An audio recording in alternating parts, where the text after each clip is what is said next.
안녕하세요. 까치살모입니다. 북한이 다시금 무인기 침투를 시도했으나 우리나라가 탐지했죠. 그러나 격추는 못하고 헤매는 모습을 보여줬습니다.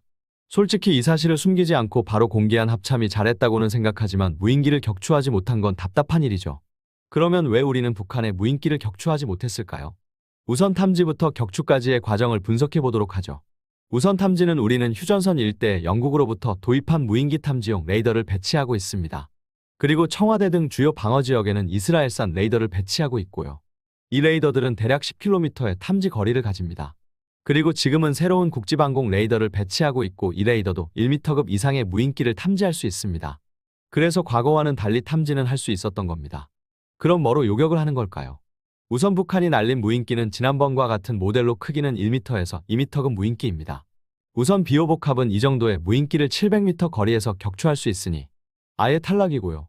차륜형 대공포는 3km 정도에서 격추할 수 있습니다. 그러나 북한 무인기가 차륜형 대공포의 요격 가는 거리인 3km 안에 들어가지 않으면 격추할 수 없으니 차륜형 대공포도 탈락입니다. 그럼 헬기를 이용한 요격은 뭘까요? 우리나라는 과거부터 정찰 헬기들이나 공격 헬기들의 북한의 AN2기를 격추하는 임무를 부여하고 있었고, 그래서 그 임무를 위해서 500MD에는 7.62mm 미니건을 그리고 B505 정찰 헬기에는 12.7mm 기관총 포드를 운영하고 있습니다. 코브라 헬기는 당연히 기수의 터렛건으로 이 임무를 수행하고 있었고요. LAH 헬기가 기수의 터렛건을 장착한 이유 중에 하나도 이 AN2기 격추 임무 때문입니다. 아파치 헬기 같은 경우는 30mm 기관포 말고도 스팅어 미사일을 도입해서 AN2기 격추 임무를 부여하고 있습니다. 그러나 이 헬기들의 격추 방식은 순전히 육안에 의존하는 방식으로 눈으로 보고 쏘고 격추하는 방식입니다.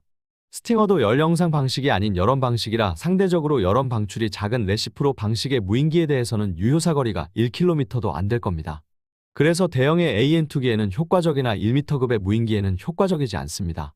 그럼 전투기에 의한 무인기 격추는 어떠할까요? 현재 사이드와인더 중에서 무인기 격추가 가능한 모델은 열원 추적이 아닌 열영상을 추적할 수 있는 사이드와인더 X형이 있습니다.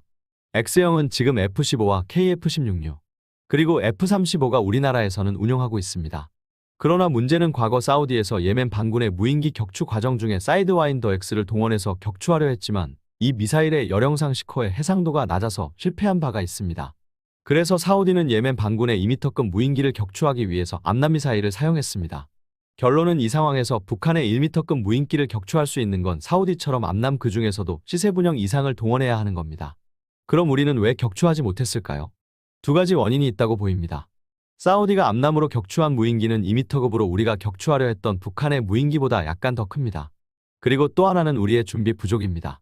우리 전투기들도 매뉴얼대로 이번에 사이드와인더 X형으로 요격을 시도했을 가능성이 높습니다.